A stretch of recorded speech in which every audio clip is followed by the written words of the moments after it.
All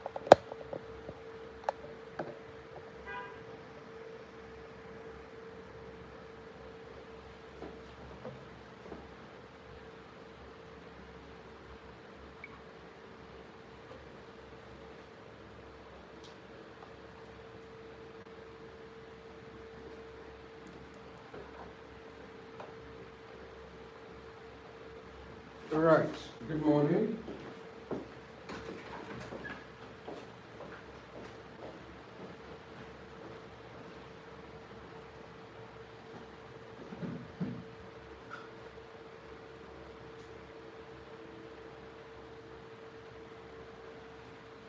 Oh, good morning. Okay.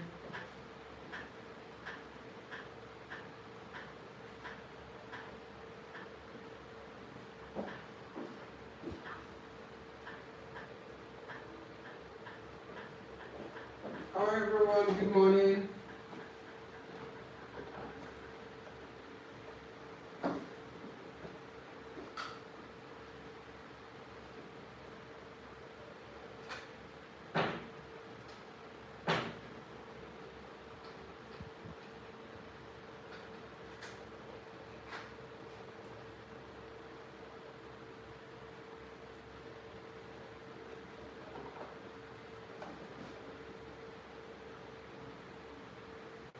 Good morning.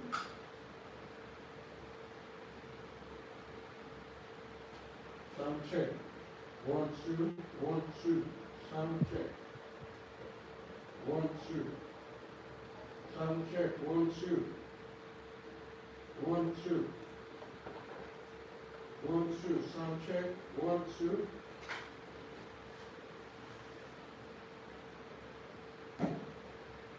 Sound check. All right, good morning everyone. Yes, we are starting right about now. Sorry for the late commencement of this class. I'm trying to fix the session so that it will be a hitch-free session. All right, so we are connecting those on the Zoom platform. Please just give me a few more seconds.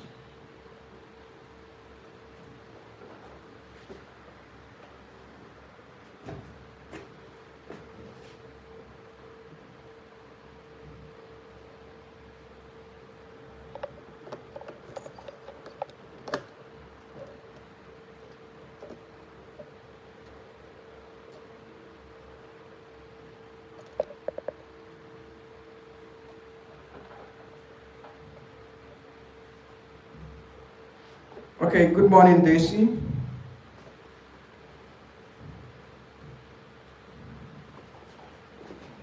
Okay, so let's start.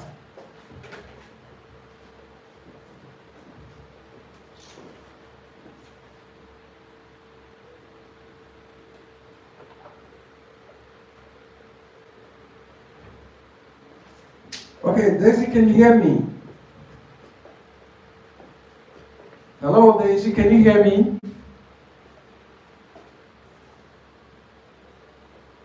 Can you hear me? Hello? Yes, can you hear me? All right. Good morning. So, we shall begin. Yesterday, we actually treated the essay writing. We started with talking about what the IELTS examiners are always looking out for when you are taking on your essay writing. We talked about the major keys that you are expected to bring in while treating your essay writing. And I could remember we talked about linking words, sequencers, and idiomatic expressions. These are things that will boost your write-up and also confirm that you would make an advanced expression. Right, and we also talked about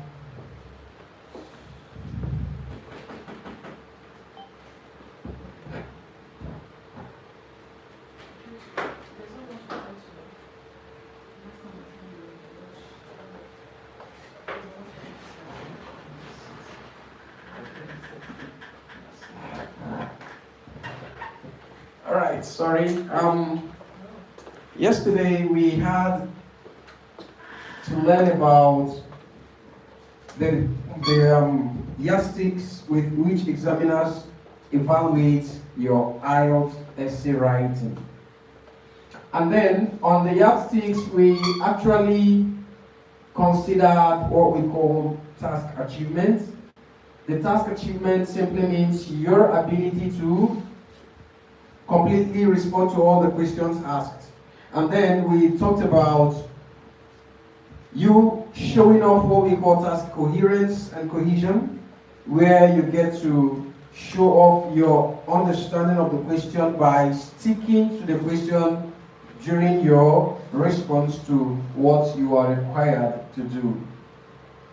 Now, of course, you may read the question and understand it, but when you're writing, you will drift.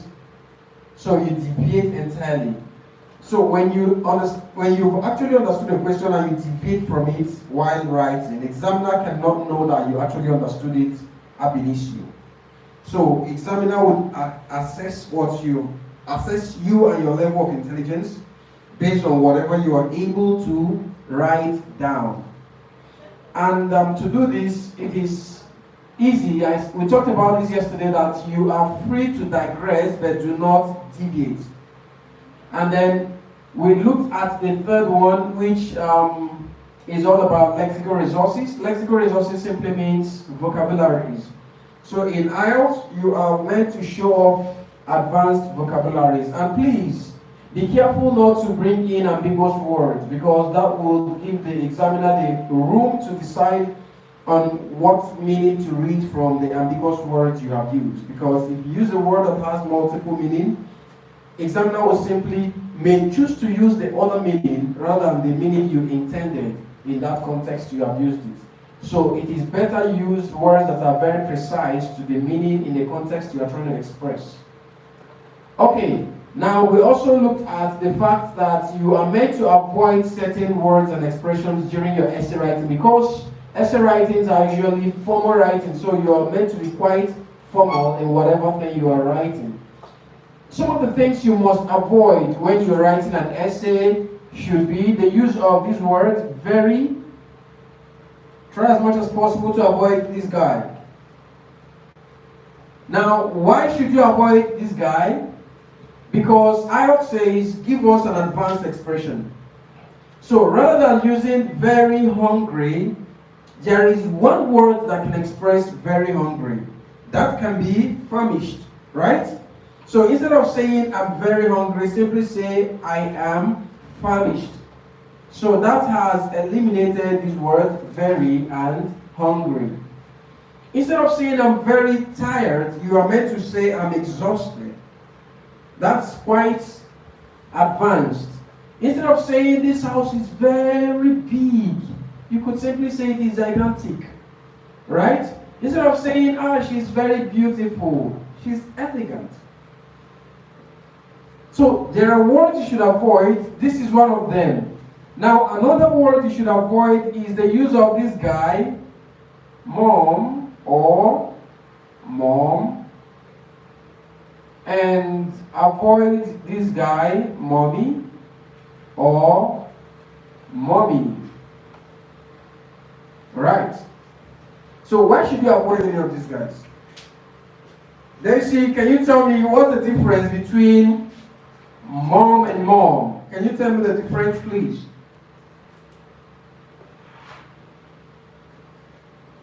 Can we hear the difference between mom and mom?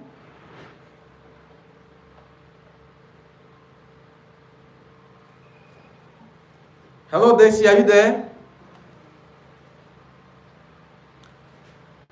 Okay, those on the YouTube platform, do you know the difference between mom and mom, M-U-M and M-O-N? Can I ask you a question?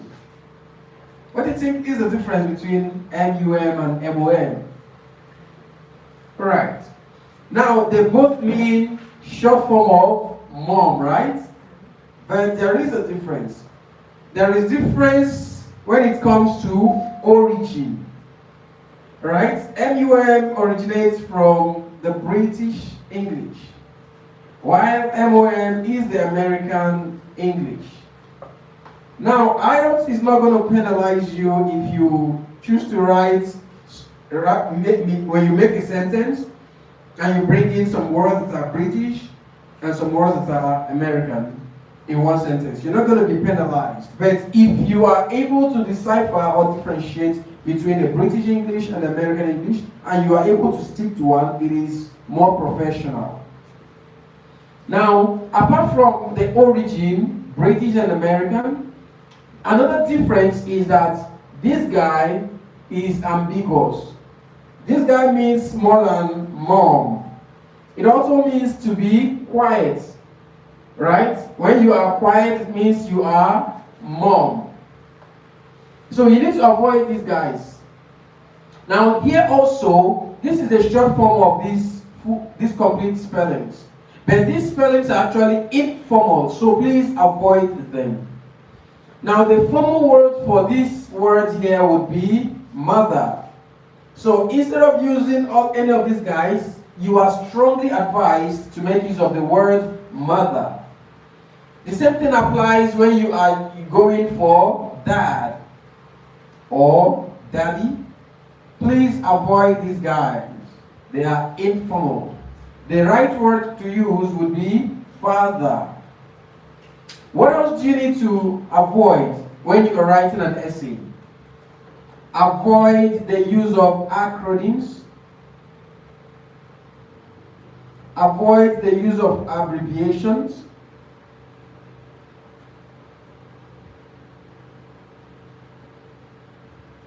Avoid the use of shorthands.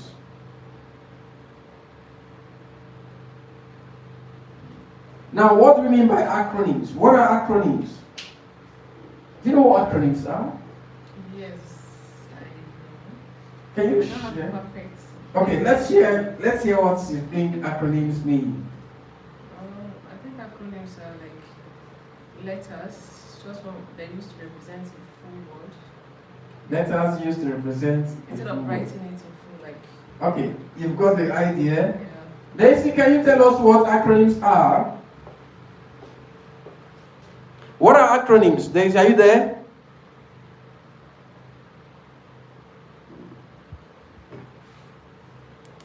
Okay, now acronyms are ideas or concepts or names formed by using the initials, the first letter of words, right?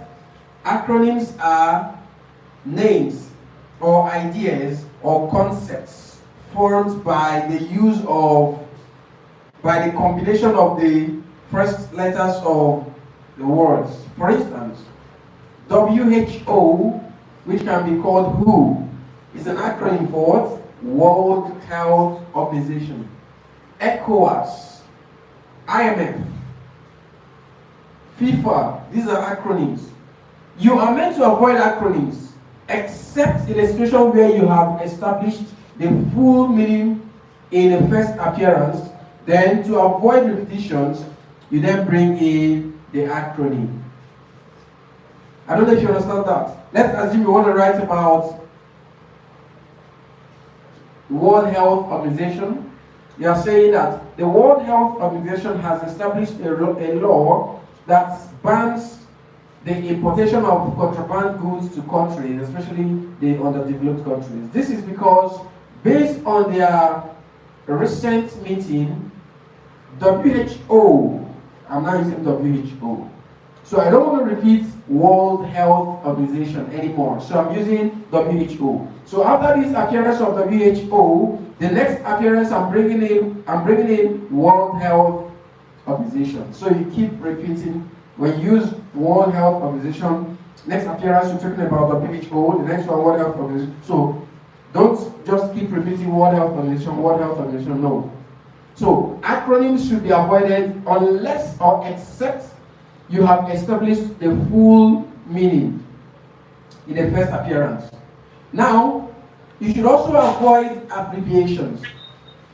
Right? What are these abbreviations? These are things we do consciously and unconsciously, you tend to abbreviate your expressions. You tend to abbreviate things that you are supposed to write in full just because you want to meet up with time or because you don't have the time to write in full. Please, in IELTS, every word you're spelling or you're to spell must be written in full in IELTS. So don't abbreviate. Now, shorthands. Shorthands are ways to write just to beat time and also to avoid the stress of giving full spellings. Now, shorthands are quite informal because the person you may be writing to, based on your normal or regular conversations, may understand you quite clearly. But for IELTS, the examiner may not know what the shorthand stands for. So you'll be losing communication at that instance. So please avoid shorthands. Ensure that every word you spell or you write must be written in full. We have gotten so used to shorthands because of the chats we do every day. So most of us have become so engrossed that you don't even realize that what you're doing is a formal exam. You end up doing the shorthand thing. So please be quite careful. Now, another thing you must avoid is repetition.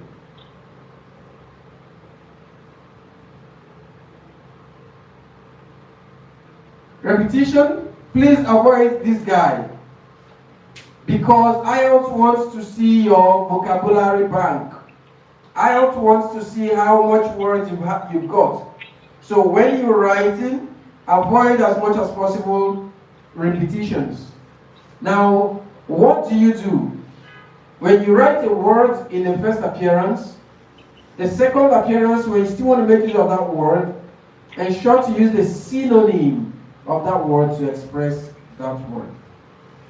So you need to avoid these guys. Also, you want to avoid what we call contractions. Now, what are these contractions? These contractions are the practice of shortening or compressing words. Let's say, for instance, instead of writing I cannot, contraction says I can't. So this is contraction. Try to avoid this guy, please. Avoid contractions in essay writing. Avoid contractions. Every word you're to write must be completely written. Because doing this, you'll be losing mark. Okay, so let's now go into the business of the day.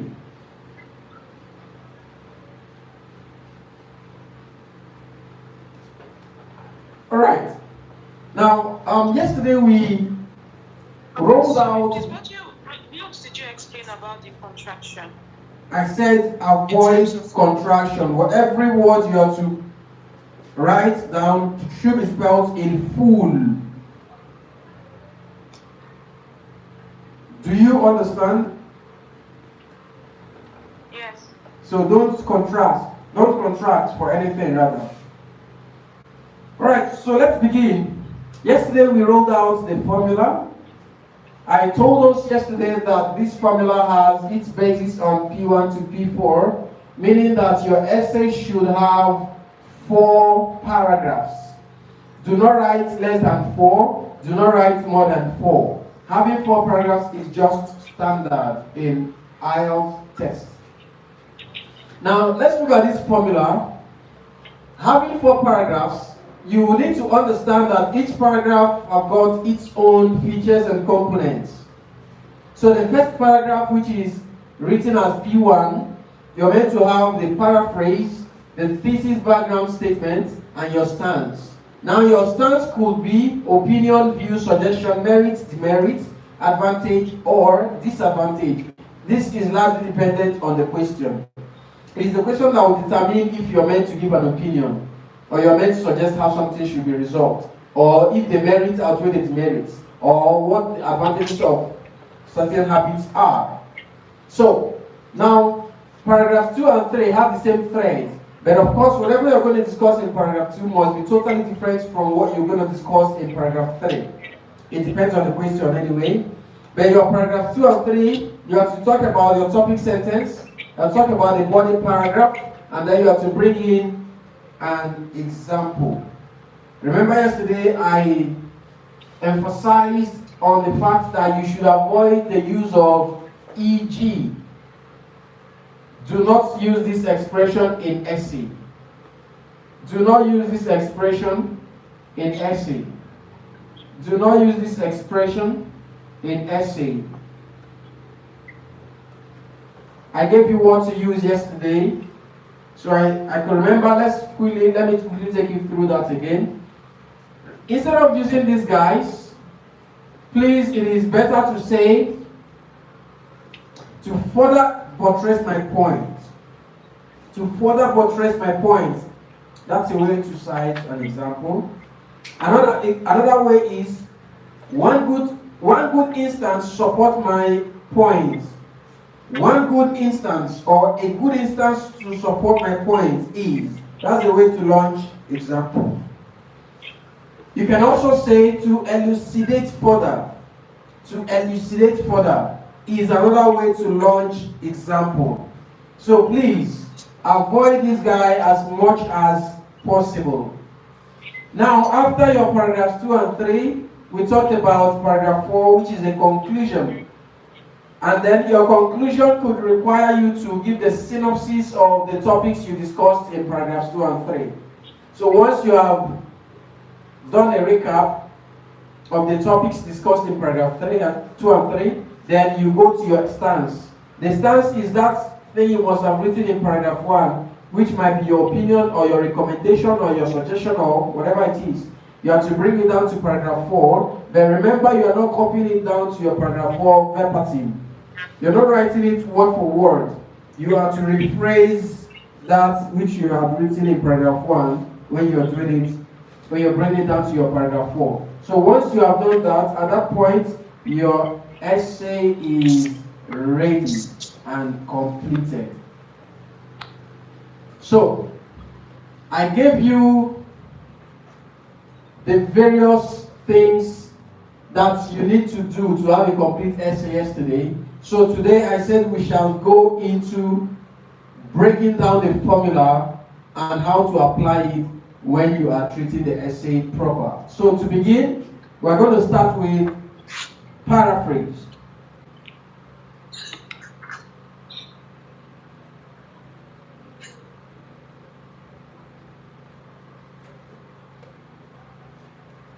Okay, Daisy, let me hear from you. What do you think paraphrasing means? What do you think paraphrasing is all about?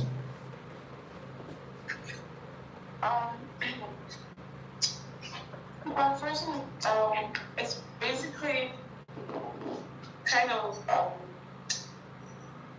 repeating an idea or a focal point in with different words and in a kind of shortened expression. You're literally just repeating something that has been said or written, or you're changing the words and you're making it more concise. All right, thank you so much. But I have some reservation when you said in a shortened form. Paraphrasing does not require your expression or does not mean you shortening the information that has been written already. That's not what it means. Of course, yes, you have to repeat. You have to repeat the idea, but when you are repeating the same information, it may be longer than the original, it may be shorter than the original, it may be of the same length as the original. So it depends. But what matters the most is you repeating that information using substitute words, using synonyms that still retain the same information. Is this clear? Yes. So that's what paraphrasing means. So Paraphrasing is a writing technique of restating an information. Paraphrasing is the writing technique of restating an information using synonyms or phrases that still retain the original idea.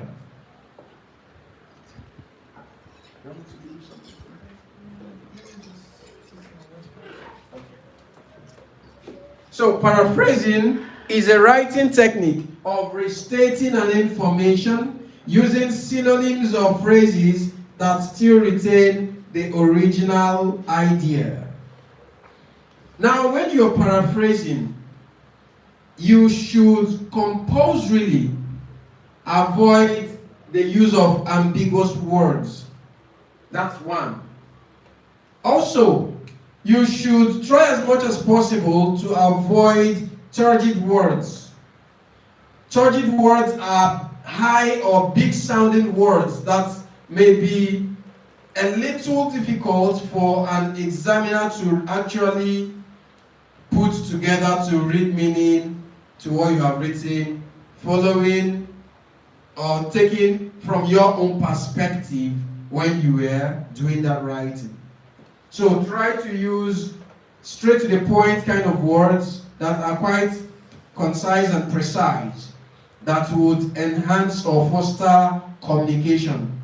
Let your dictions, that's your choice of words, let those words ensure ease of understanding.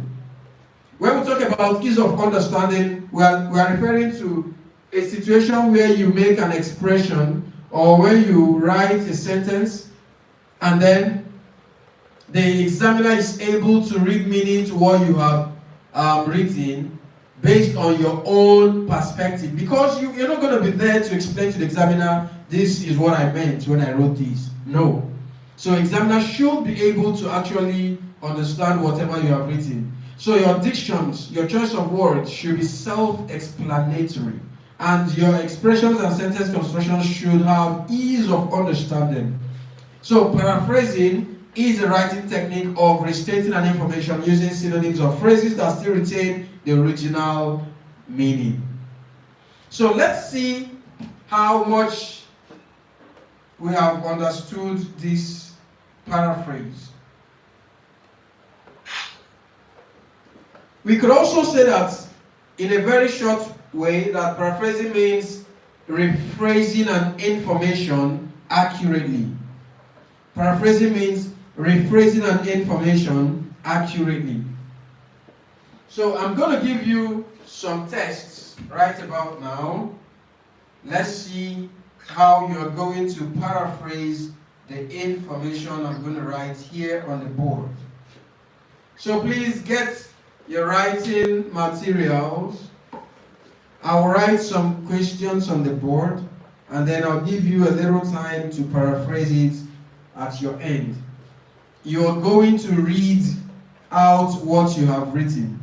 Those on the YouTube platform, I honestly look forward to seeing your paraphrases at the comment section. Alright, so I will be able to actually evaluate and give you feedback at the end of this session. So let's get started.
Okay. Ladies and gentlemen, we have the big question right there on the board. Now the question says, a lot of fact finders believe that studying the behaviors of 3-year-old children can help to tell which children would grow up to become criminals. Do you think crime is a product of human nature? Or is it possible to train a child not to become a criminal? Give your opinion. Now, that's the question right there on the board. I would give us just 3 minutes. In 3 minutes, please paraphrase that question right there on the board. So you can do that either on a paper and then you read it out to me. And those on the YouTube platform, please, you can drop your paraphrase on the comment section. So in 2 minutes, we are dropping our paraphrase. Our time starts now.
Okay, so our time is up. Let's now see what we have been able to do. Those on the YouTube channel, please, can I see what you have been able to do? Because you really need to, one way out or one way around this IELTS thing is practice. If you don't engage in practices, it's not something that is kept somewhere for you to carry and pour on your head and then everything will come in. You need to actually begin to practice what you are learning. So that would help you to also improve and master the skills. So I would like to see your paraphrase if you are able to do that. Daisy, let's see what you have.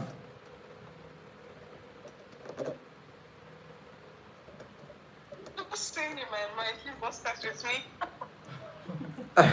Sorry, I'm starting with you already. Let's see what you have, please. So my paraphrase is, I'm not sure if it's even completed.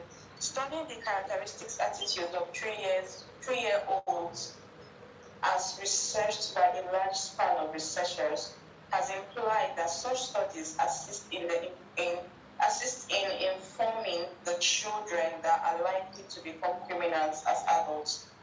The bone of contention is whether or not crime is inherent in the nature of humans. That's where I stopped. Okay, well done. Nice attempt. We shall work on that. Okay, let's hear what you have. Okay, what I have here is a good number of researchers believe that studying the behaviors of children within the age of 3 can help to foretell which toddler will grow up to become criminals. Do you think crime is inborn or it can be taught?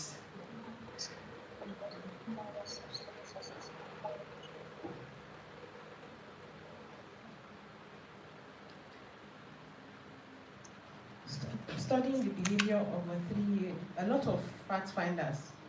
Okay, I'm not paraphrase actually. At first, when I came, I was looking at up, the advantage, and I was thinking it's the opinion. Where the opinion is, like when they say when you see a question, you should be able to understand whether they want 2 opinions in one paragraph or one paragraph carries. That's what I was looking at. Let me know what. Okay. All right. So here is a serious IELTS question. That's what you have right here. And it requires your critical thinking and exposure to be able to attempt this question. Okay. Nice attempts that we have actually given out based on our paraphrases. Here, paraphrasing is made very simple if you understand the technique of paraphrasing. I'm going to show you how to paraphrase very quickly in a space of 10 seconds. You have actually done your paraphrase. Now, this is how to go about paraphrasing your question in 10 seconds. But before we do that, I'd like to actually emphasize on this. Paraphrasing gets easier if you have built vocabularies over time. Because it is the vocabularies that will help you to change the keywords. Let me also emphasize on this. There is no rule in IELTS that says you must paraphrase every single word. There's no such rule anywhere. There is no policy that says you must also change the form of the words entirely before it becomes a paraphrase. No. If you are able to change the form of a word, just change the form without removing that word and bringing in a totally new word. If you are able to change the form of the word and it still comes out English, then it's perfect paraphrase. Do you understand what this means? Yes, sir.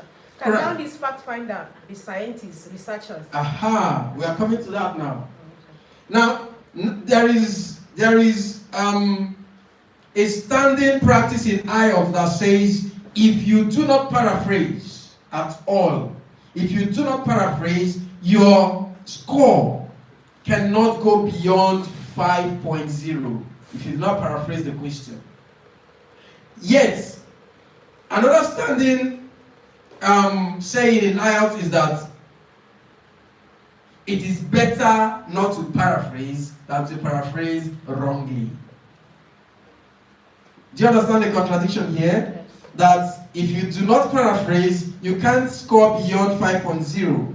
Yet, it is better not to paraphrase at all than to paraphrase wrongly. So what do? Simply change the ones you are 101% sure about. Can I say? Change them. A lot of researchers are of the opinion. Take a paraphrase. You understand? A lot of researchers are of the opinion that studying behavior of a 3, I've just paraphrased the ones up and continue normal with what's on ground. And that go. Yes, change the ones you can. That's what I said. A lot of researchers or scientists are of the opinion that the studying behavior of a 3-year-old children can help or assist to tell which children will grow up to become criminal. All right, thank you. So, those on the YouTube channel, please just click on the like button for us. It helps to actually refer the session to people. Thank you so much. And if you can, please participate in this exercise and paraphrase your own version of this question on the comment section. Now let's understand what she has done is just being smart. You know, try not to blow a lot of Grammar. that would even implicate the whole effort. Yes. So now let's understand how to paraphrase in a space of 10 seconds. Okay. Once you're given this question, Daisy, can you hear me? Alright, I know you're there. Alright, so now let's understand how to paraphrase in 10 seconds. Once you're given a question and you are asked to begin, the first thing you have to do in IELTS is read the question only once. That's the first thing you want to do to begin your essay writing. Read the question just once. Please do not read more than once. If you read more than once, you pick interest in the question. By default, the brain will not seek your permission to do that. The brain just picks interest. And unconsciously, you begin to think of the points to use. And that would automatically affect your paraphrase. Because you realize that your paraphrase will begin to go in the direction of what you are thinking as regards the point to solve the question. So don't read more than once. But it will help you now. This girl has given me an idea that I could have said inform. Aha. Now, don't read more than once. If you read more than once, whatever you get, that's what you see. Okay. Now, this is what you have to do. I'm going to read once, and why I'm reading that once is because I want to identify the words I can paraphrase. That's why I'm even reading. You're going to have time to read more than once later. But for now, you want to paraphrase. So read just once. So I'm going to read and identify the words or information I can substitute. So I'm beginning with a lot of, then fact finders, believe, studying, behaviors, 3-year-old children,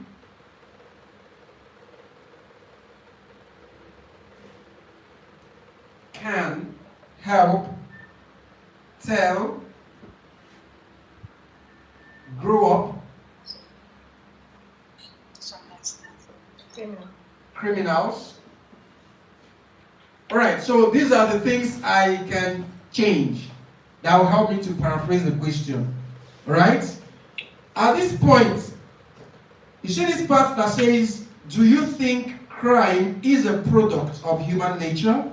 It's not a question that you have to paraphrase. It is a question for you to act on. You do not need to paraphrase it. Daisy, do you understand this? Yeah. Because you said a bone of contention here. Yes. You don't need to paraphrase this part. It is directed at you to now act on in writing, okay? Then, This part also says, or is it possible to train a child not to become a criminal? It is also not for you to paraphrase. It is for you to also act on. And then lastly, it says, give your own opinion. And that's it. That's what I want to understand. That's opinion? No, yes. How do you answer such question? You answer it as advantage and disadvantage question in the same paragraph, or you give it different, one opinion. Okay. One. Can we paraphrase? When we get to this point, I'll answer this question. Okay, sir. Let's paraphrase. Now here says a lot of. What does a lot of? What does it mean? I'm going to draw this to simply interpret how quantities come in IELTS. Please do not joke with that. It comes often.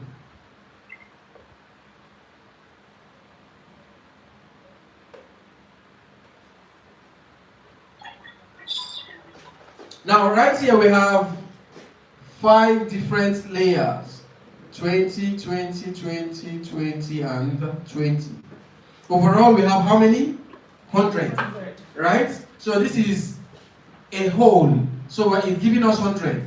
Now when you have something that covers from this point to this point, this will give you what? Few out of the whole. Do you understand this?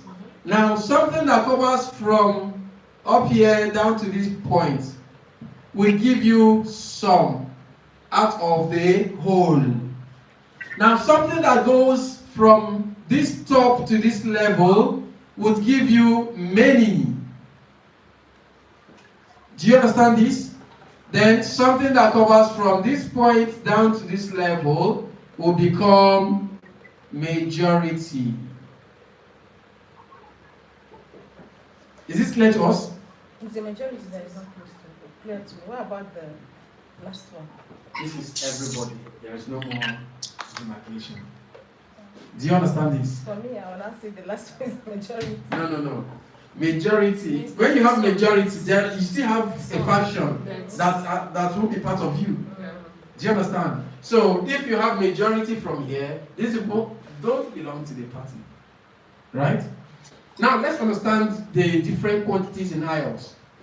When a question says few, please do not make the mistake of saying many. To paraphrase it, you are increasing the value. So your paraphrasing is already going wrong. Right? So when you have few, you can simply say a handful of. A handful. That's few. Right? Or if it is something you want to use little, but you don't use little for humans. Do you understand? You don't quantify humans with little. Do you understand? So you can use little for inanimate objects like food, water, little this, little that. So, but it still translates to few. Do you understand this? Now, when you have some, if you have some, to paraphrase the word some, you can simply say certain, maybe some people, you say certain individuals, certain persons. Certain number of people, is it okay? Certain, no. There is another way to paraphrase some, which is a number of. So you don't put the two together? You don't put the two together. That would be tautology, repetition. You don't put the certain. If you are using a number of to paraphrase some, you don't bring in certain anymore. So you either say certain individuals for some people, or you say a number of individuals for some people. Please, do you understand this? Daisy, are you following? Yes. Alright. Now, if you have many, if many comes as part of your question, you can now say a lot. Right? So you can say a lot to paraphrase many. You can say several to paraphrase many. You can say numerous to paraphrase many. Do you understand? Now, when it says majority, simply put, most. Most. That covers majority. Do you understand this? So please, when first impression matters. You want to paraphrase the question and the first word is off. Pardon? Do Pardon? we use a lot for meaning? Do we use a lot for meaning? A lot. Yes, that's what I said. You can say a lot of, or you say lots of. Okay? That's many. So please, the first impression matters a whole lot. So Okay. Majority is most. Yes, please. Now let's paraphrase. Now what do we bring in here? Many. So on my question paper, on the day of my exam, if I'm given this question and I'm asked to begin, the first thing I'm going to do on my question paper is to use my pencil and identify the areas, the words I will change. Use your pencil. Nobody's going to give you additional mark when your question paper is neat. There's no extra mark. So use it and get what you need to write. The only mark what is written down on your answer sheet. Right? So on my question paper, I'm going to use my pencil to identify the words I can paraphrase. So right here I have many. Then fact finders, there is no space there. So fact finders, it depends. It could be researchers. It could also be scientists. It depends on the context. If what they are trying to find out is maybe medical field or something that has to do with laboratory practice and all that, then they become scientists. But if it is maybe tangible physical stuff that can be held, something that is heavy, then they are researchers. Or something that has to do with abstract behaviors, they are researchers. You and I can be researchers. You don't need to be a science. You don't need to be science inclined to become a researcher. Are you aware? No. You can research on anything, right? So for fact finders, we are using what? Researchers in this context. So please, this also tells you that the words you have to use is also can be determined by the context that it was applied. So researchers, I'm going to write up there. Then when you have the word believe, what can you paraphrase the word believe with? I can say think. I can say feel. I can say suggest. I can say opine. I can say. I can say are of the opinion. I can say are of the thought, are of the belief, etc. These are expressions that you can bring in to actually substitute that simple word believe. Alright? And then it also means wherever you see any of these guys, you can still use believe or any other one that come up there. Do you understand this? Yes. So right here, I could just say. Part of the board properly, sir. Pardon? Let's say that part of the board properly. Okay. Can you see?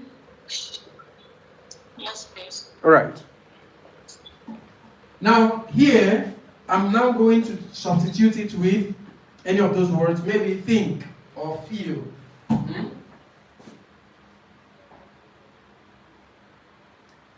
That studying, what does it mean to study? Observing and taking note of. Right? Observing and taking note of, because we're talking about behavior. So you need to observe, you need to record what you're observing. So studying here, we paraphrase using observing and taking note of the. Now behaviors could be what? Attitude. They see you use one big grammar there. Characteristic what?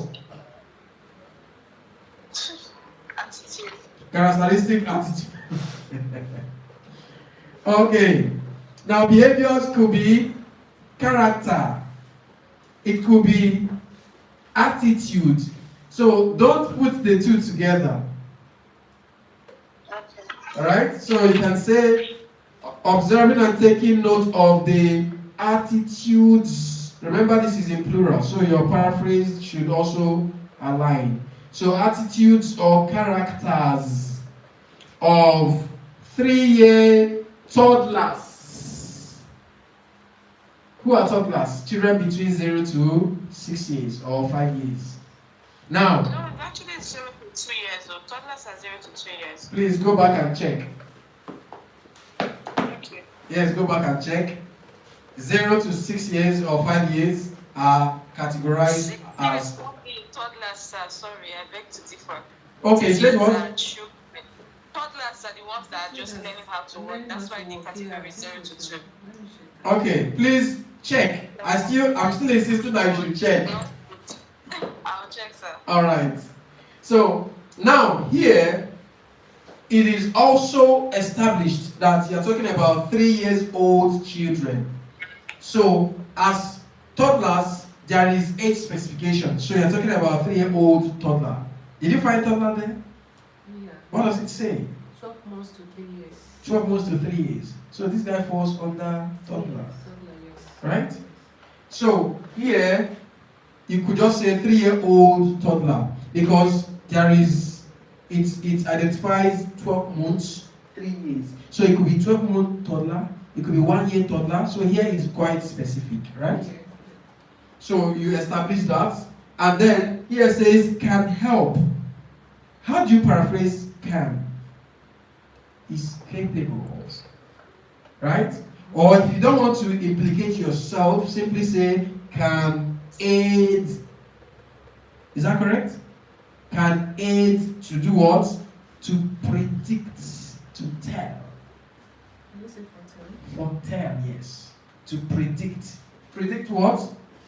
Which children will do what?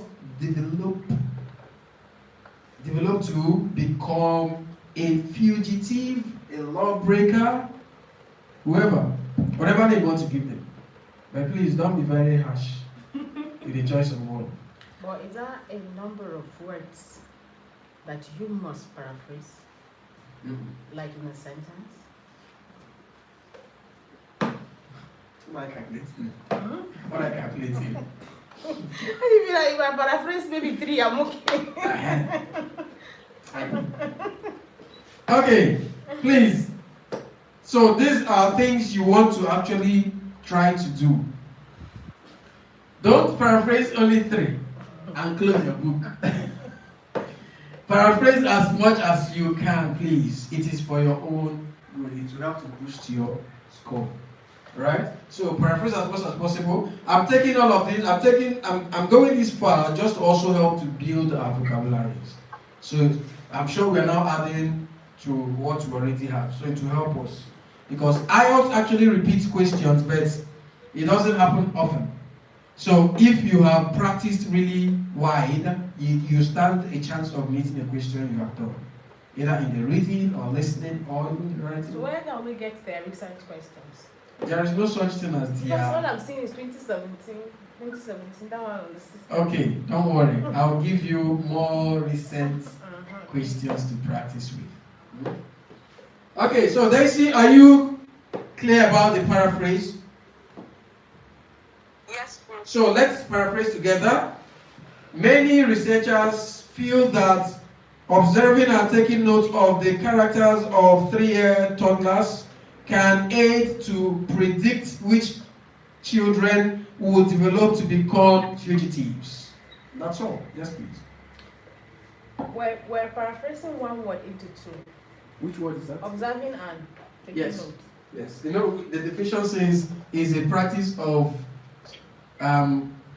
restating an information using synonyms of phrases that still retain the original idea. So it's not. So it's okay. It's not compulsory that it has to be just one word. One word. So it could be one word. It could be a phrase that will retain the original meaning. That's what matters. Okay. So now once you have done this, then you go and transfer to your answer paper. This transfer, that was what happened to me when I got to my father that The answers I put on a different thing. I did not transfer it. Alright, so this is the first Just be test. honest. I'm giving us another task right about now. Please try to, What about the this question I second asked? half of the question? if we are to Do treat you- the essay, that's when this part. Okay, we are not treating it yet. No, we are learning paraphrasing. It is very important.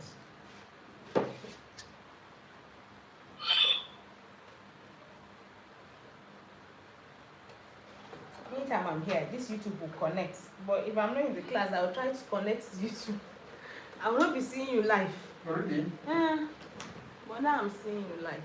Even before I came, I was trying to connect. How do I connect and like you're seeing me like this? I'm Okay. seeing them. Okay, but do you see me when you connect? Yes, I see you. There are two different platforms. Okay. This is Zoom, this is YouTube. Okay. So she is on Zoom because it's a paid platform. Okay. But this is free. So she can ask her questions directly.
Sorry, we can't see properly that side of the board.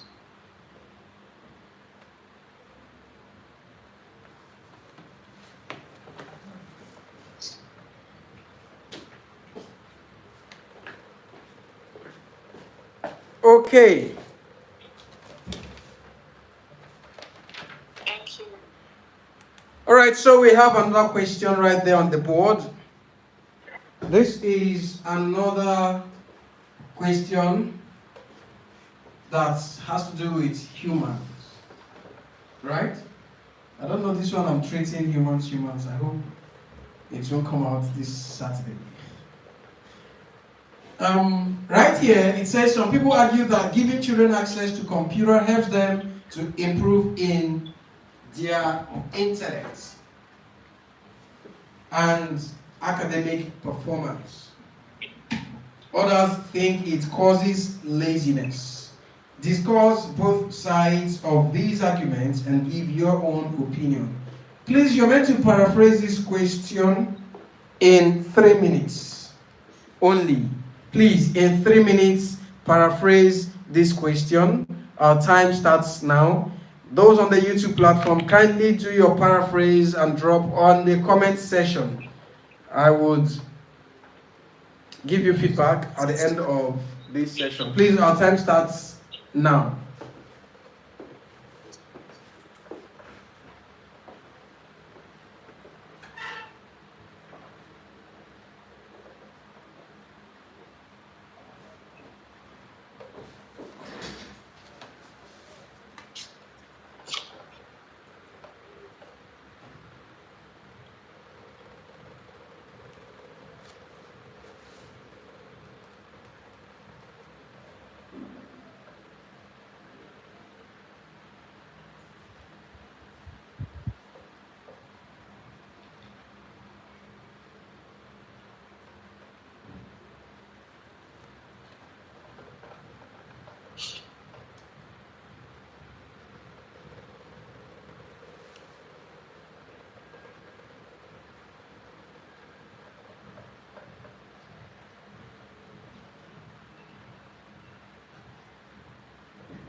Right.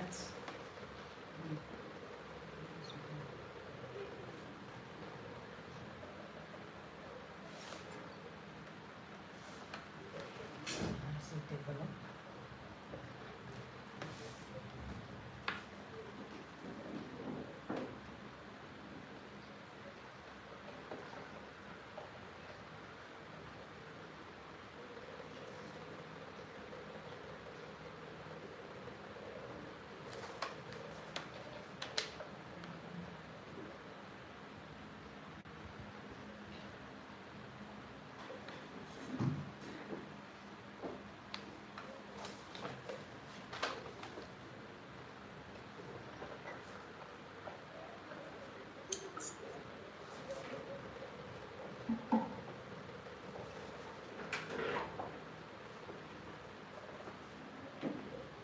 Okay, that's our time. That's our time. Let's see what we have. Let's see what we have. Are we still paraphrasing? This is something we can do in 10 seconds.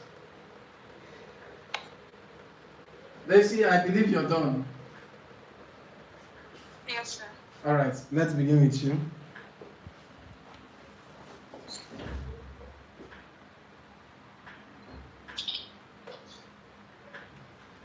We're listening.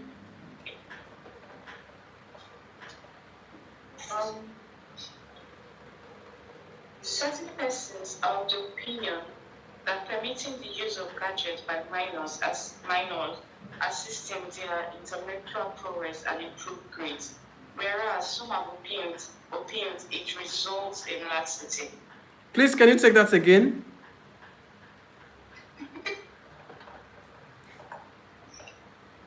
Okay. I'll change laxity to slow.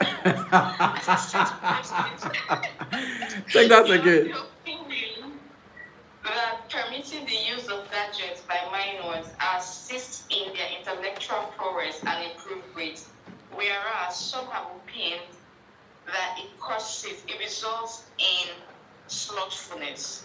Slothfulness. Grammar upon grammar.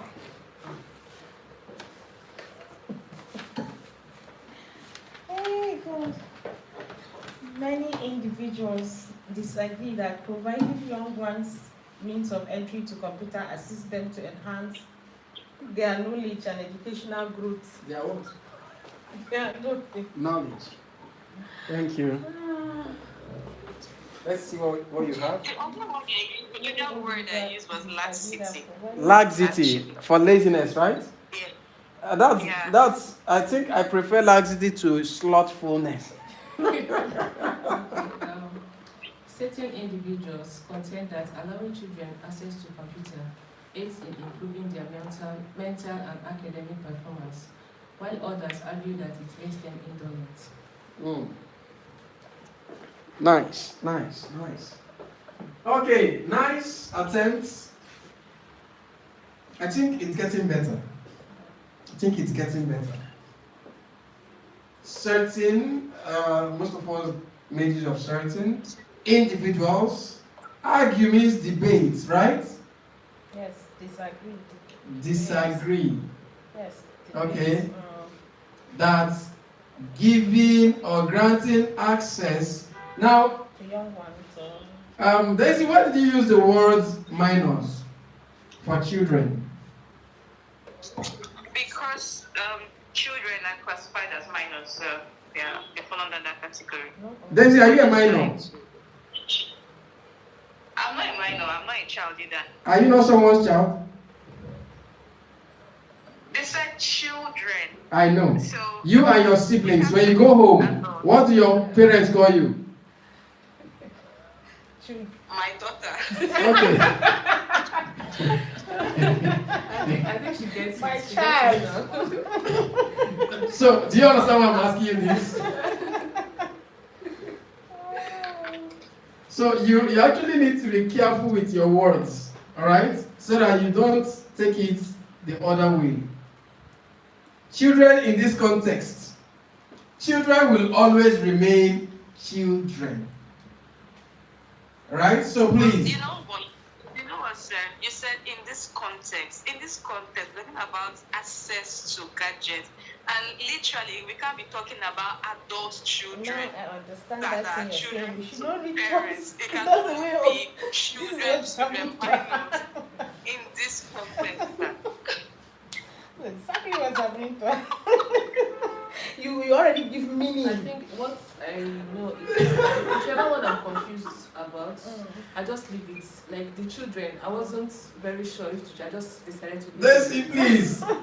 Please. The children You see, this like is the younger reason ones. I keep saying don't begin to analyze a question before you paraphrase it.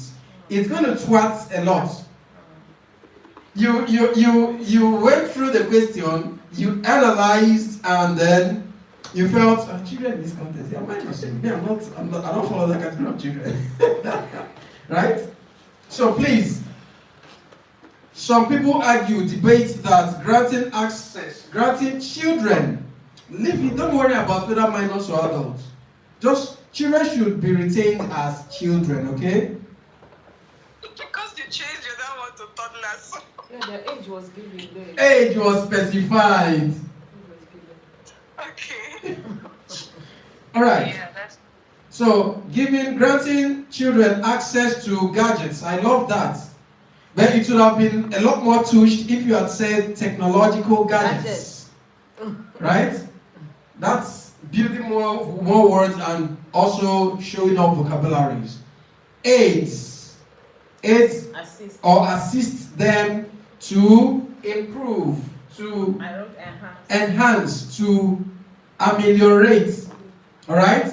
What did you use? Improve. Improve. Yes, to ameliorate in their what? Mental. It could be mental, it could be cognitive, it could be intellectual quotients. It depends on what you want to use. And their academic performance, if you want to retain it. That academic and educational enter. Yes, educational performance can also fly. Right? Then here, this full stop will not be full stop for you. When you're paraphrasing, your full stop will turn to comma. Because you need to join the two sentences to become one compound or one complex sentence. So right here we're going to have comma, then whereas, that is the linking word. Remember we did that yesterday, right, Daisy? Yes, sir. So you now have comma here, then whereas, because there are two factions having two contradicting or opposing ideas. So whereas is that linking word that is also indicating contradiction. So whereas others, so this O becomes small letter, right? Because there is no full stop anymore. So whereas others opine or feel or suggest or say, it brings about indolence. It brings about laxity. That's laziness. So that's the paraphrase. You don't need to stress yourself. When you look at the words, just change them in the context. Don't begin to analyze, don't begin to read so much meaning to the question yet. It is when you're done with the paraphrase, you then go back to the question to read twice or thrice to now understand. But at the point of trying to paraphrase, please don't analyze it. It's going to change the original meaning. Right?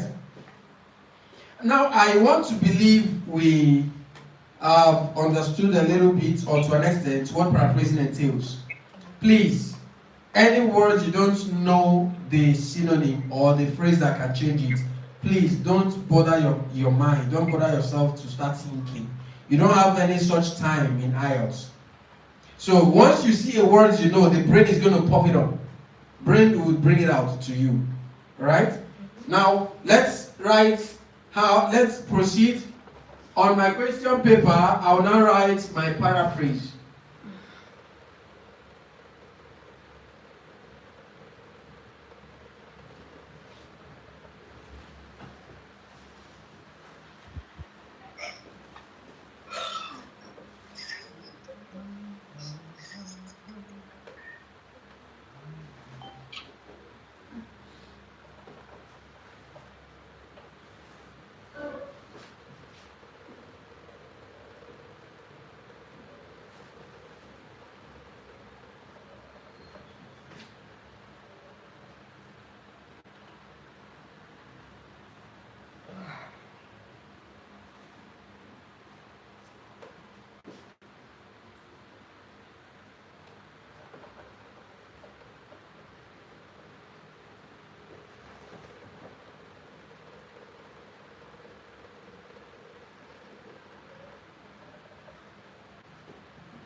Access, is it right?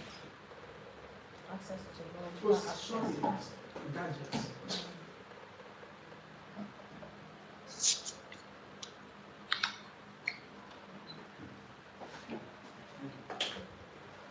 Okay. Daisy, can you see the board?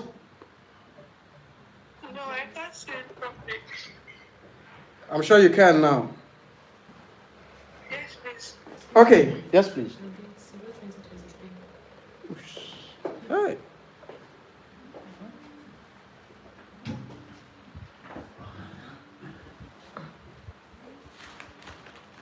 All right. So, after doing the rough paraphrase on your question paper with your pencil, you transfer to your answer sheet. So, transferring to your answer sheet, you then come back to the original question. And then you read this original question twice or thrice. This time around, you are now reading to understand. You are now reading to analyze. You are now reading to think of what to do.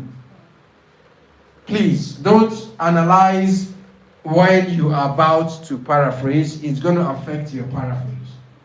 So at this point, it says, some people, when you're coming to read to understand, do not read the paraphrased version. Read with the original words, so you have your first-hand understanding. Some people argue that giving children access to computer helps them to improve in their intellect and academic performance. Others think it causes laziness. Giving children access to computer helps them to improve in their intellect and academic performance. Others think it causes laziness. Okay? So there are two factions. These guys say it helps them to get better. These guys say no, it causes laziness. So now, your task as a test taker is to discuss the two arguments, the two sides. You have to discuss the two sides and give your own opinion. Do we understand this?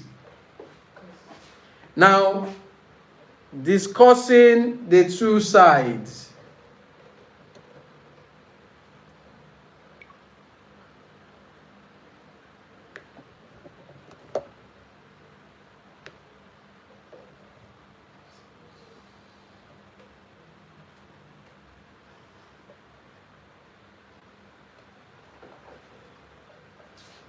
Just a moment, please.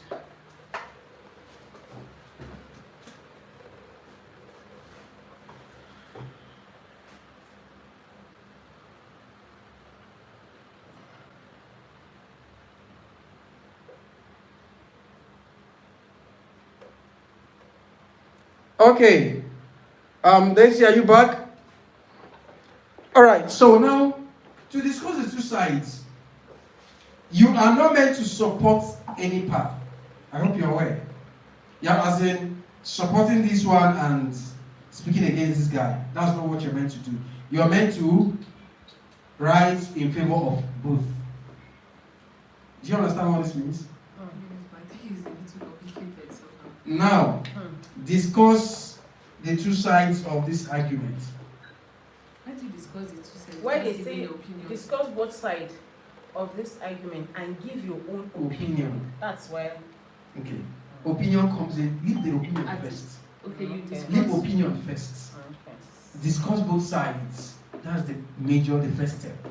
So to discuss both sides of the argument, you are to support this guy, give a point to support this guy, give a point to support this guy. Do you understand this? Discuss both sides means give a strong point, put yourself in their shoes, and support their cause. Then these guys put yourself in their shoes and also give a point to support their cause. Right? So after that, opinion will come in. Yes, let's hear your question. I wanted to know, like in the exam setting and all, and then they probably give you a question, over a topic that you probably do not have clues on, or you just have little clue, like you don't have facts and all of that. How do you now write so much, up to 250 words, and then kind of put illustrations? You just create them out of nowhere, and trying to put in the numbers and percentages like you talked in the last class, like trying to put in more bulk in your work. Do you create these things? Like, Okay. That's it. All right. Very clear.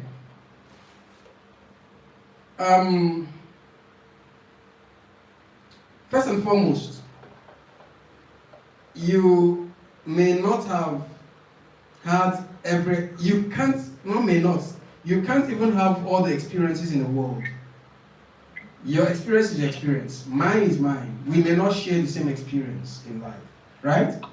Now, IELTS is that question that tests your exposure, right? Your exposure, not only exposure to your local environment, but the global environment. Of course, if you've not been traveling, you must have traveled by watching global channels. For instance, Nat Geo World, BBC, CNN, and other global channels that expose you to happenings around the world. Now, back to your question, Daisy. When you are asked, or when you are faced with a question you have no idea about, you must write on it. That one is, I will tell you, this is Dole. You must write on it. Okay? Now, what are you to write? Write something that is going to be fact-like. Fact-like.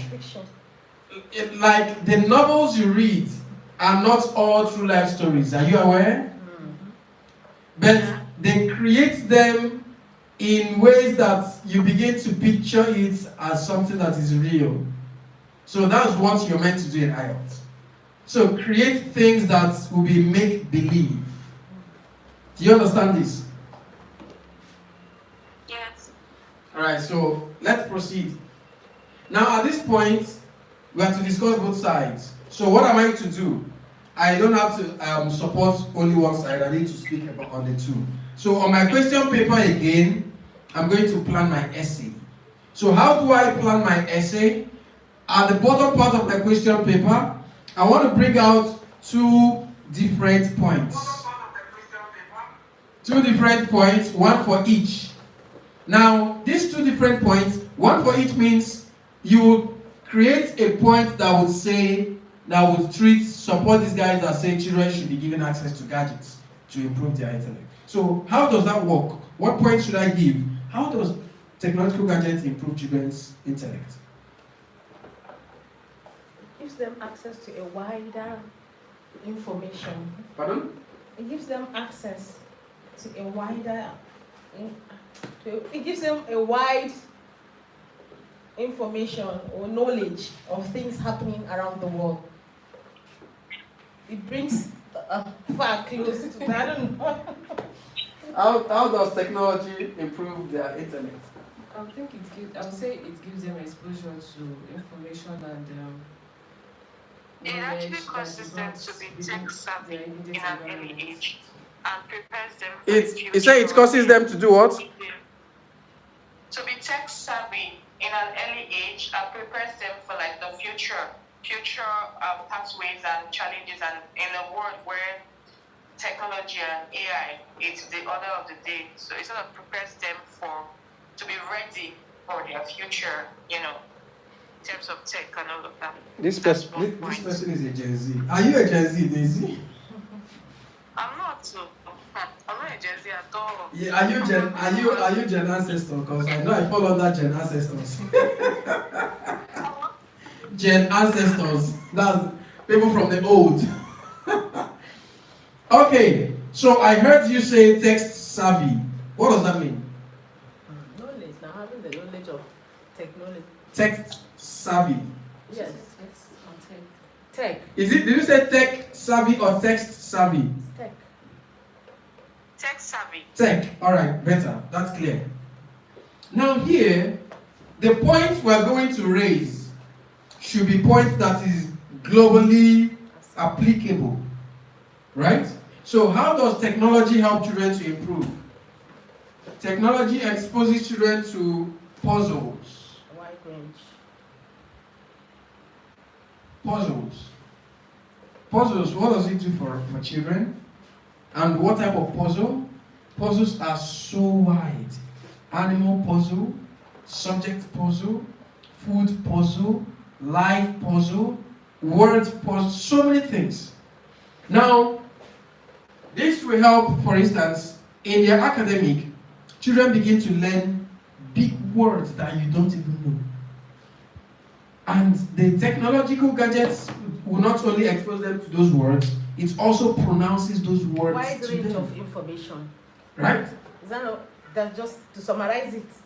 Wide range of information. Okay. Yes, that's summary. But when you want to explain, which one, where do you go to? Definitely to this one. You want to go to something that is relatable. Yeah. That's why it is better not to go for an ambiguous idea. You look for just be very straightforward, straight to the point. So, word puzzles, for instance, we help children to improve in their spelling bees at school, their pronunciations, and their speaking skills as well. You have children who don't have international passports, but when you hear them speak, you think they studied abroad, right? So it's because of tech. So the tech you give to them, you call them tablets or iPad, right? They have a lot of cartoons, they have a lot of rhymes, they have a lot of educative content that exposes them to education. You might also want to talk about exposure to coding and robotics from young age up to adulthood. People learn about coding with their tablets on YouTube. They get to do all of that. And then those that have undergone training improve and master the skills on their own with access to technology. Now, it also helps them to undergo what we call homeschooling. We know about homeschooling? Yeah. Where a child does not need to go to school, to the normal school environment. But there's a popular gadget like that in Nigeria. Is it e-learn? Right? I-learning or e-learning. Something. There's something about learning. We have homeschooling in Nigeria. You learn. You learn. Yes, we do. In Nigeria. You Yes, lesson. I was doing that before. You lesson. You lesson, yes. I was doing homeschooling for a lot of families. I'm not talking about lessons. No, I mean homeschooling. Homeschooling. They don't go to school. Let me tell you. Nigeria here? Yes. I wasn't aware. How do the new diplomats, how do their children go to school before they settle? Homeschooling. I have a company that does that. So they just come in, we get the connections, we get contracts signed, and I send teachers to their homes. We have scheme of work every term. While others are learning at school, we also use the same to teach them. Do you understand? So there is, and there are, not even there are homeschool companies. Now, having access to gadgets too enhances homeschooling, where you lesson, yes, that's the name. You lesson can be running homeschooling. Your child will be at home. The teacher will be wherever he or she is, and they learn on their schedule or rota or timetables. This teacher will come teach, another one comes teach. So that's it. It's not different from what you're doing. Yes, it's not different. It's just that mine, I'm just the only face they see. Yes. But the standard home schooling, there are different teachers taking different subjects. And it doesn't have to be that all of you are in the same place. No. Some you find that it's in Lagos. Different countries, Yes. different locations. When it's time, the person will just connect. You just sign up. Sign up. There is password to every subject. Right? So these are things technology would actually give access to when it comes to children. So yes, you have this point. And then on your question paper, you talk about puzzle. For instance, you talk about word puzzle.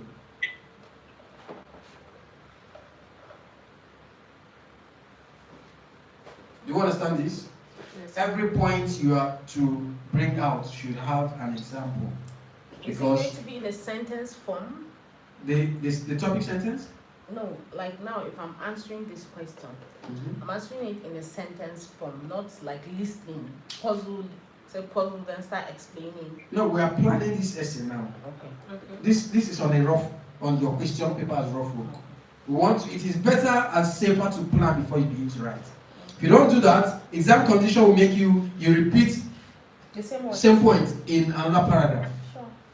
Right? But if you plan it, you know you have two parallel points, but all pointing towards what the question requires. So this is what we're going to use for our paragraph 2 to support this first fraction, right? So let's think of what we're going to do for the second group. How does it make children indolent?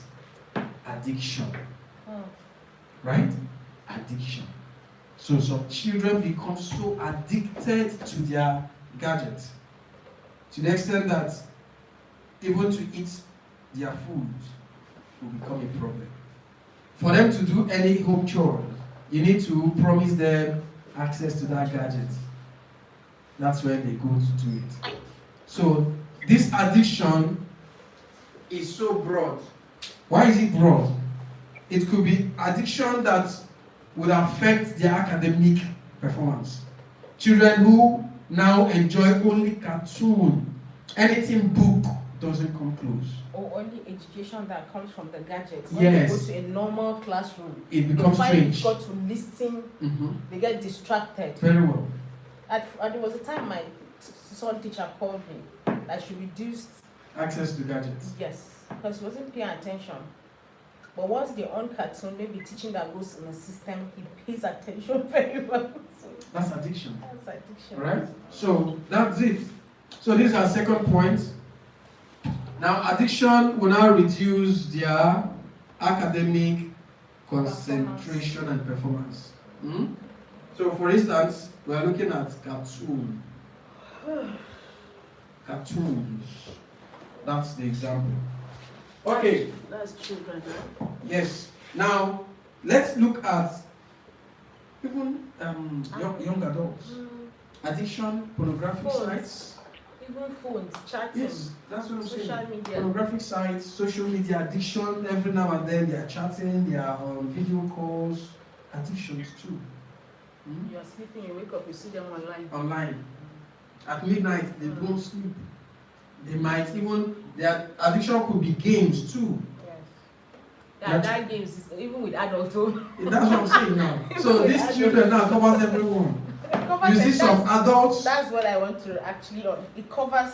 Adults will be up at night up till 3 a.m. playing games. But you know there are games they play that pay them. Yes. They do these paid games like gamble. Addictions. Right? Yeah. Okay, so now we are done with generating points for paragraph 2 and paragraph 3. So let's look for our stance, which is what? Opinion. Right? So what's your opinion? Your opinion could be one-sided. Your opinion could balance the two issues. So you choose what you want to opine and how you want to go about it. Do you understand? IELTS is not going to penalize you if you decide to take. Can I now say, in my own opinion, like a debate, the advantage, that's if it comes, the question comes in advantage and disadvantage. No, you can opine and make it advantage and. Okay. Okay. However, in my opinion, I strongly believe that the advantages derived from giving access to gadgets outweigh the disadvantages. As such that it can improve children academically, it could improve children in their psychomotor domain, that is the use of their hands when they are doing robotics and practical aspects. Still like that, it could also be controlled. Yes. Or managed. Then you can say, in as much as the advantage is derived from, this is my opinion now, personally. In my personal opinion, I strongly believe that although the advantages derived from granting access to technological gadgets are way more than the disadvantages, there is also the great need to regulate their use and access to the gadgets by placing what we call parental control and guide. This will balance the two arguments. Right? So that's the way to place your opinion. So I should carry your brain to the exam. So when I just carry your brain. So when you write this opinion this way on your question paper, you are ready to now complete your paragraph 1. So what you do in your paragraph 1, you have just only paraphrased. So we came down to plan our essay. Now we are done with the planning. We need to come back to the paragraph 1 to complete it. we are to talk about the thesis or background statement, right? So to talk about the thesis background statement, there are standards to express and launch that. The standard can be, you can simply say this essay,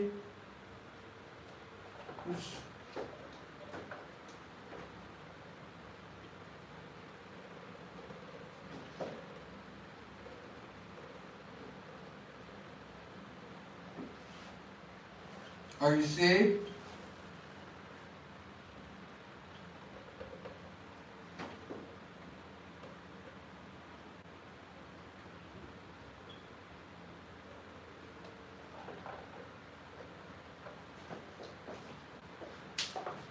so those are the two templates to actually launch your thesis or background statement.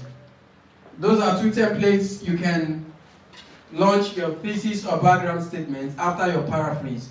Now, we cannot continue the thesis background statement right here because the space is very little. But on your answer paper, if you have some space, let's assume this full stop happens to be right here and this place is plain. Please start your thesis background statement there on the same line. Okay. Don't go to another line where you have space. Or don't make the mistake of constituting another paragraph. You are supposed to be treating just paragraph 1. Daisy, do you understand this? Can you recap, please? Okay. We have completed the planning of our essay. Did you get it up to this point? Yes, please. Alright. So, after planning the essay by drafting out your points, attaching examples to each, and also drafting your opinion, you are now ready to get into your essay proper. So I said you need to go to your answer sheet where you stopped at the paraphrasing. Now on the answer sheet, I said if you do not have space, like here, we don't have space, right? Because of where this full stop of the paraphrase is appearing. So we are going to start from this point to establish our thesis background statement, okay? But I said if your question paper, if your answer sheet have space, for instance, if this full stop happens to be here and throughout this point there is nothing written here, I said you need to continue your thesis background statement from there. Is this clear? Yes, please. Alright, so let's create our thesis background statement. Our thesis background statement would say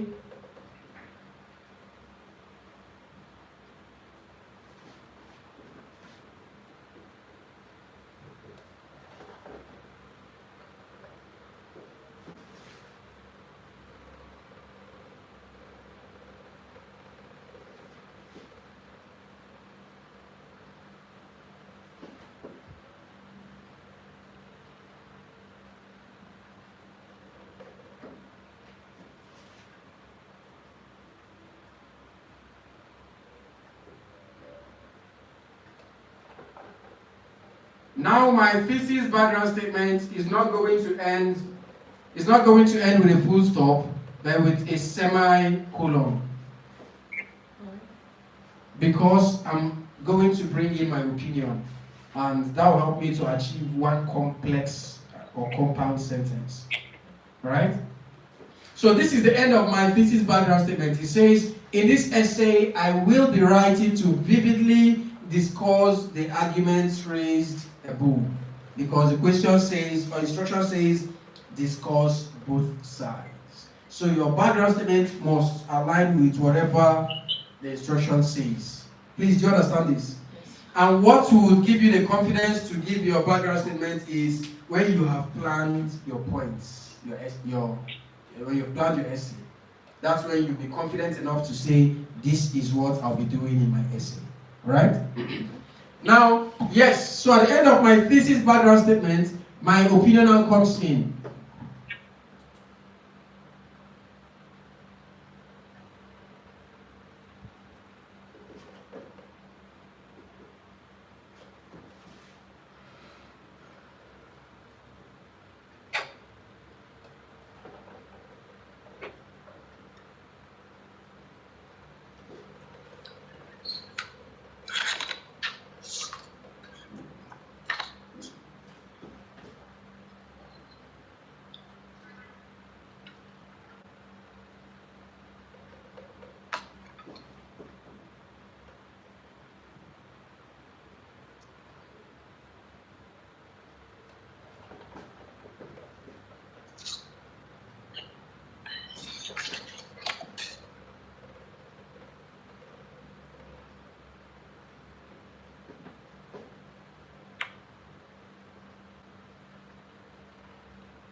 this one, that's when the word is just 150. You can just do it like, but when the word is 250, you must create a lot of things to make it, yes. I wish that the word is just. I have another question. How do you calculate that your words are not more than 250? It can be Or more than 250? Is it 250 and not This less is than not more 250? than or Oh, not sorry. less than. no, it can be more Not than, less but it than cannot be less 250. than. And Sometimes you could be, no matter is how you it try, not it will higher be than more than. 250 as well? And how do you calculate it, please?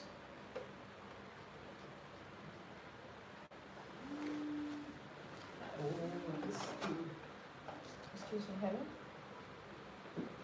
Huh?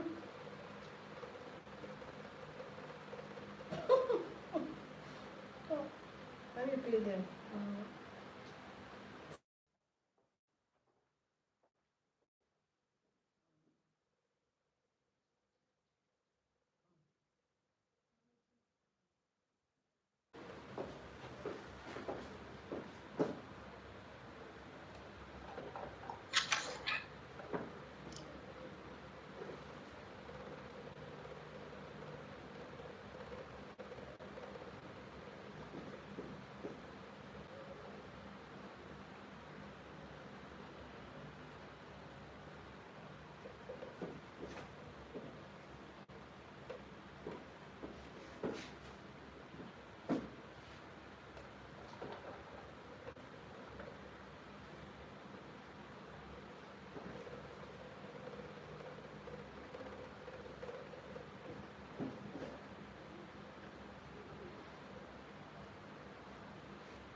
Okay, so here is my complete paragraph 1. Alright, so it says, I'll begin by reading through the questions and then our thesis background statement as well as the stance. The question says, a number of individuals debate that granting children access to technological gadgets aids them in their cognitive and educational performance, whereas others opine it leads to indolence. In this essay, I will be writing to vividly discuss the arguments raised above. Meanwhile, in my experiential opinion, I strongly believe that inasmuch as the benefits of giving children access to computer can never be overemphasized, as it does not only boost their vocabularies and communication skills, it also enhances the coding and robotic skills and mastery. Notwithstanding, it is pertinent to monitor the activities of children on the gadgets by activating parental controls in order to prevent the abuse of such privilege. So at this point you have, yes ma'am? Okay, thanks. Yeah, okay. At this point you have actually completed your paragraph 1. Examiner who reads this will clearly foresee what you will be doing in the essay, right? So this will be of great help. They would now know that this person really understood the question and what he or she is expected to do, and the person actually has what he or she will be discussing in the other parts of the essay. So this is the way to go. I have a question.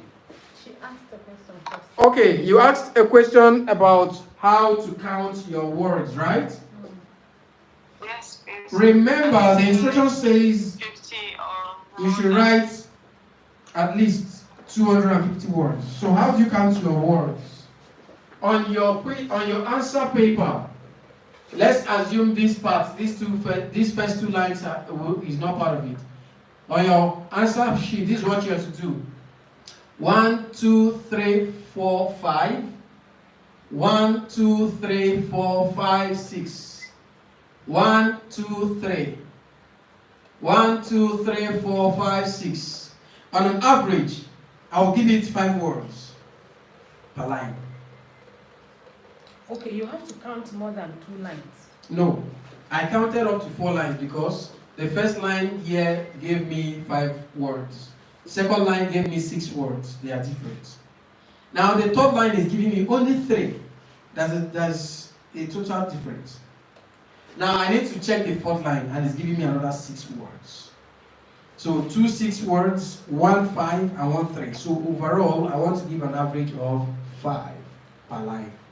Because me, I used to count only 1. No, we want to have an average. Examiner will also check the average from the first 3 or 4 lines. So from there they have the average. So they now check how many lines you wrote and multiply by 5. Daisy, do you understand this? So you up, the straight line multiplied by the up. The straight line multiply the average number of words you have taken per line. We are just taking how many words per line? 5. 5. So I would say 1, 2, 3, 4, 5, 6, 7, 8, 9, 10, 11, 12, 13, 14, 15, 16, 17, 18, 19. So 19 times 5 is giving me about 180 words. No, it's giving me about 80 words. How do you count? I don't like this. We have just checked, we've counted 1, 2, 3, 4, 5. 1, 2, 3, 4, 5. Yes. 1, 2, 3, 4, 5, 6. 1, 2, 3, 4. So on an average, do you know what average means? Yes, we got 5. So we got 5. We're now assuming that each line is having 5 words. Yes. So you want to check how many lines you have now and multiply by 5 words per line. I know, that means I have been making mistake in counting. What have you been doing? Okay. I'll count just like you did and go 5. And then count this one So I was thinking there's probably down. And And then then multiply it, multiply. not Huh? the words, like the lines. When you get to average. The lines are multiplied by 5. It's the lines like this. Once you count this, and I'll count this, Multiply. and then multiply by the 5 that you just did. That's what It's the same it's the thing. same thing. So right here we have 80 words. 80. Right? So from our first paragraph we're having 80 words. So if we are to, is it 80 or more than 80? 95, based on the 19. 19 times 5, 95. Give me 95. Okay, 95 words, right? Perfect. So if this is giving us 95 words, then by the time you write these two, you also have about 90 or more. So 90 times 3 is giving you around 37, right? Is it? Or 90 times 180. 90 times That 3. should be around 270. 270, yeah? That's correct. 270 words, right? So 270, yeah. 3 paragraphs already will cover the minimum number of words. So that's nice. Yeah, everyone answered my question, so I don't need to ask you. I have a question though. Okay. Well, are So you this supposed is to still stop paragraph at one. paragraph 3? I thought this would come at paragraph 4. What? Conclusion and stance. So you, like after stating this now, you still come down to paragraph 4 and repeat the same thing? And from this point Yes. to this point, You bring it we'll down to come down paragraph to paragraph 4. But I said in a rephrased way. Daisy, you were asking a question? Yeah, you said, you mentioned that 3 paragraphs are already giving you 250, and I'm like, But we're not supposed to stop at 3 paragraphs. We're supposed to do the complete 4 paragraphs. Of course. I said that the 3 paragraphs alone have covered the minimum number of words. I get it. So that means the issue of writing 250 words is nothing. Just write. So You hit did they it. say not more than or not less than? Write at least. At least. At least. Okay. Meaning minimum of. Minimum. But it can be more than. Alright, so this is where we're going to stop at this point. How to develop your paragraph 1. Paragraph 1. Paragraph 1 alone is the blueprint of your essay. Getting your paragraph 1 right guarantees that you know what the remaining part of your essay is going to be. And doing your paragraph 1 right solves your essay by 50%. Because your paragraph 2 is already solved. At the point of drafting the points, the first point will come here. And you know, for you to think of a point, you know what you want to say about that point. So you already have the topic sentence. That point will become your topic sentence. Now, knowing what you're going to write about it, when you begin to develop it, it becomes your body paragraph. The example we attached to the point will now come here. The second point will be used in paragraph 3. You develop it. The example we attached will come here. Conclusion, very straight. Stance, already solved. Conclusion. Your conclusion, you can, since you have written so much, simply say, in light of the above, I therefore recommend strongly that you bring in your opinion. You don't need to talk, no outside time about the good thing. Do you understand? In light of the above, that's having written all above, I therefore believe and recommend strongly that in as much as blah blah blah blah blah blah blah, and that's it. Your essay is completed. Your right? conclusion is limited to your first paragraph. Yes. Okay. Desi, do you have any question? No question. Okay, but you understood all we have done today now, right? Yes. All right, thank you so much. We shall continue tomorrow by God's grace. Thank you. Thank you, ma.